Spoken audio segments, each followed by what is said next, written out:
This is my 1,600 square foot monolithic dome home, and I absolutely love it. And that is a solar test. We'll get back to that in a minute. Let's just go on a quick tour.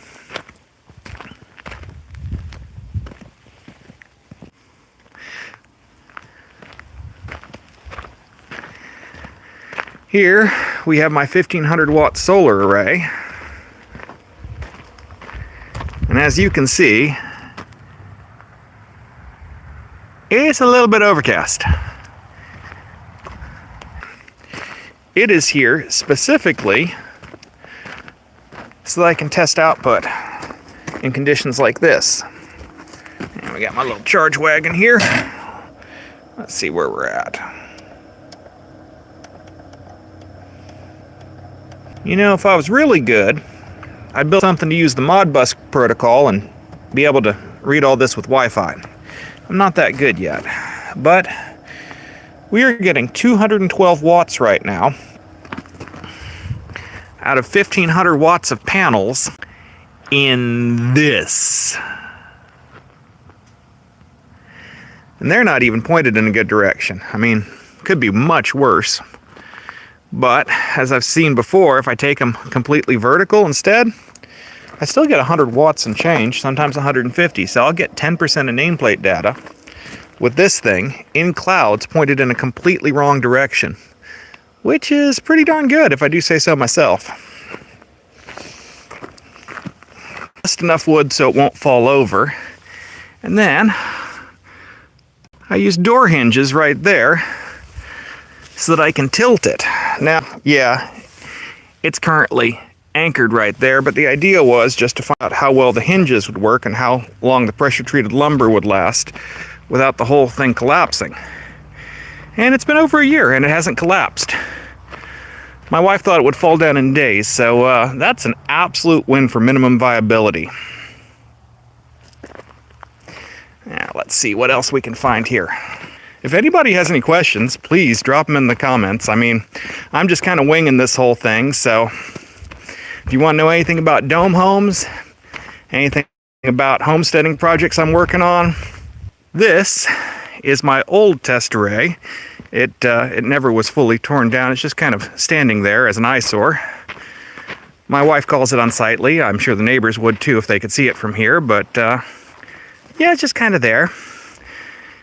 But this is what everybody came here for. This is my monolithic dome. It's 1,600 square feet, and it is absolutely wonderful. And the reason why it's wonderful is over here. Over here, we have a single mini split. This cools the entire dome, and it cools it using just a few hundred watts of power at any given time. This means that the solar panel prototype I have over there, it is more than enough power to heat and cool the dome during the day and get a little bit of charge on batteries. But then you want lighting and cooling or lighting and cooking and, you know, all the little auxiliaries people want. So, yeah, I need to do a little bit better than that. But my big plan is I'm going to use the test results I get from my solar array over there, and I'm going to build a few more solar arrays, probably vertical arrays that I'm going to use as privacy fences because you can kind of see my neighbors on both sides, and I don't really like that. I want to have just a little bit more privacy over here. At least that's the plan.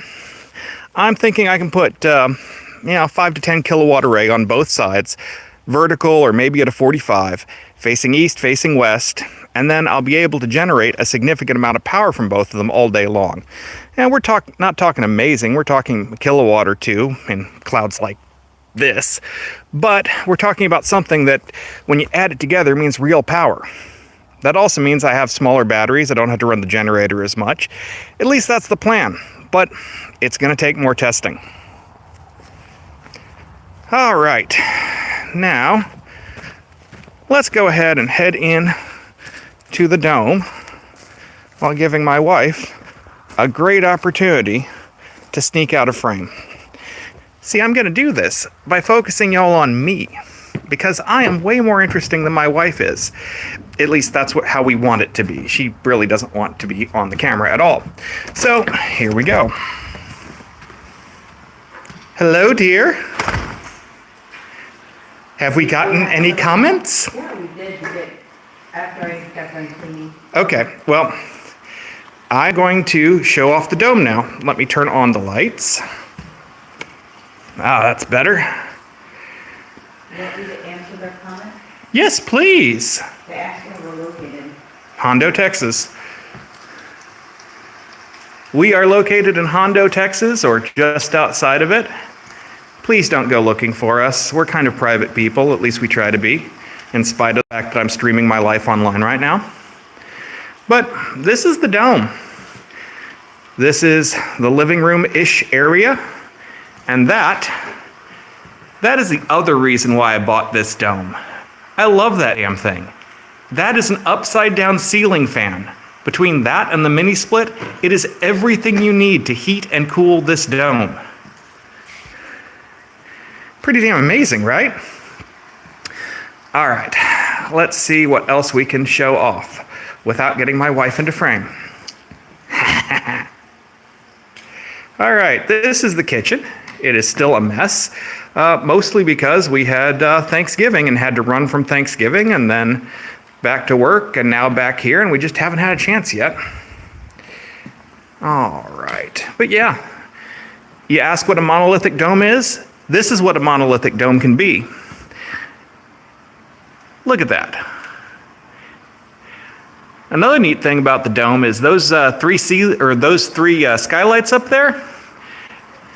On a sunny day, you don't need any lights in here.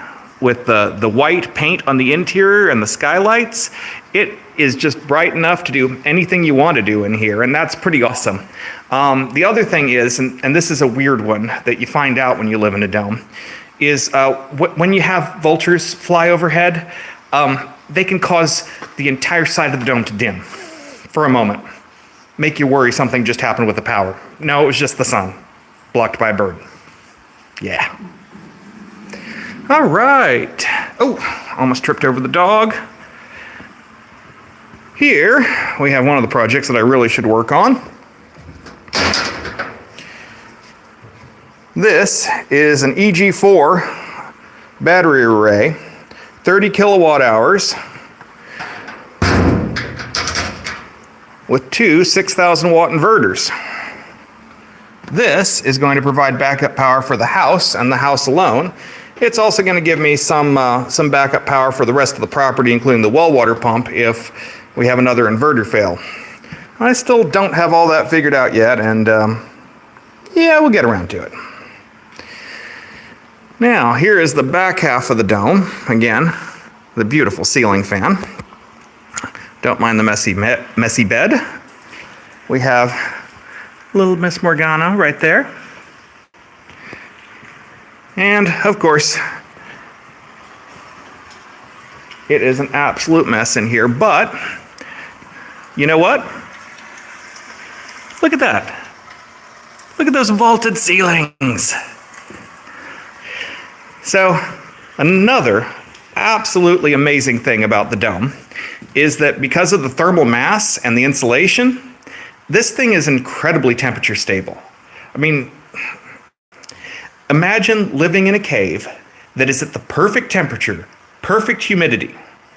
You can't even think about it because everywhere you are, there's a temperature gradient between one side of the room and the other, between the ceiling and the floor. This thing doesn't have any of that. It is chill. Messy closet, messy bathroom, but yeah, and yeah. So we have all the normal stuff. We have a shower, we have a toilet, we have a bedroom. It's a more open floor concept, which I'm not entirely in love with, but it works for us. And this is not at all a dark cave. In fact, I'm not selling it very well right now because we don't even have the majority of the lights on. I mean, it's just, it's cozy. It's warm, it's beautiful. Other weird dome oddities. So I can't really demonstrate this one. I wish I could. But the acoustics are insane. So you have an arch over the top, right? Spun all the way around. So it gets arch acoustics, but in 3 dimensions.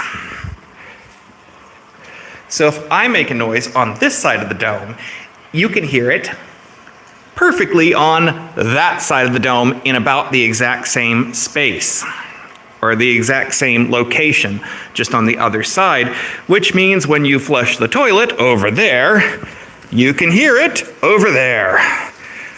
The acoustics are just weird. The echo you can probably hear as well. That gets annoying too, but there's an easy solution. You just set up something that gives you ambient noise. This is doing rain, we do music all the time, it really doesn't matter. You just gotta put something in there that keeps you from hearing your echo all the time. What questions do you guys have? If you got nothing, I'm just gonna end the live stream. Oh, there is one more thing I can show. All right. Okay, so when I got the dome, the roof on it was a little bit end of life.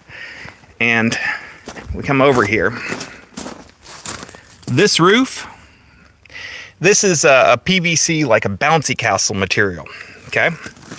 And when it sucks up UV rays, it starts to turn it and it starts to break down. And if it breaks down far enough, the membrane fails, then the insulation underneath gets waterlogged, it starts to fail, and then the whole dome is compromised. So you have to fix it from time to time, which means you have to coat it, you have to paint it. This is the kind of membrane coating you put on like RVs. So how do you get a ladder up that thing? Well, you start on the ground and then you get about up to there, and then you're 5 feet away from where you need to stand. That doesn't work at all. So you can't do a ladder. That means you have to do some kind of, some kind of boom lift, something like that, JLG or otherwise. I'm cheap, so I wasn't going to do that. And roofing contractors are terrified of this thing. No one wants anything to do with it because it's not a conventional roof. It doesn't require conventional roofing or anything like that. So it just ends up a big mess where everybody, if you can even get them to respond to your calls, they're going to ask for $ Texas to pay for it. So I did it a different way. See that rope? That rope goes all the way to the top to an anchor point I put in, and that allows me to climb the side of the dome. And with that rope and with some rollers and some poles, I was able to paint the whole thing. It took several days, and I'm going to have to do it again in about 15-20 years, but by that time, maybe it'll be somebody else's problem. Unfortunately, I do have to get on top of it again here soon because that is a Starlink. That is an obstruction. Those are obstructions. Those are obstructions. They're all obstructions. So I need to put that Starlink up there. I probably should also think about cleaning the skylights or maybe replacing the glass on them. Yeah, that's a tomorrow problem. But a today problem is moving the Starlink so the video and stuff doesn't cut out. Yeah. Seeing as there are no more questions, let's give a picture of the cute pupper. And then I'm going to close up this live stream. Y'all have a great day.